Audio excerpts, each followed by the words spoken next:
everyone, and welcome to What's Cooking Mustangs. Today we'll be showing you how to make no-bake chia seed energy balls. This recipe is door-friendly, requires minimal equipment, and you can get all the ingredients at Village Market right now.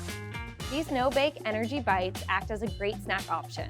They incorporate oats, nut butter, and chia seeds to provide the perfect combination of both healthy carbohydrates, fats, and protein. Chia seeds are also our superfood for this month. Chia seeds are nutrient-dense, meaning you don't have to consume much to reap their powerful benefits. They provide healthy fats, fiber, and a plant-based and earth-friendly protein source.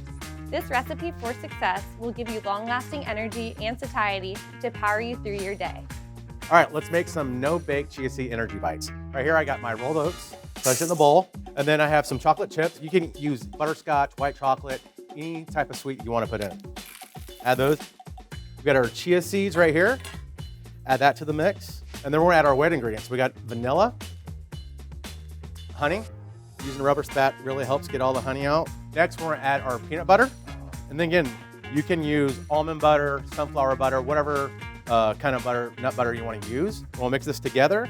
Make sure you stir this in very well so everything is incorporated. It's very important. When you chill it, it'll be easier to scoop versus having a big glob of peanut butter or chocolate chips or honey. And then we're gonna let it sit in the refrigerator for about 30 minutes to an hour before we ball it up. That will be ready to scoop it up, roll them in balls, and serve it to your guests. And here is the finished product after we have rolled, and enjoy. Thanks for joining us, and remember, you can get all of the ingredients to make this recipe at Village Market right now. See you next month.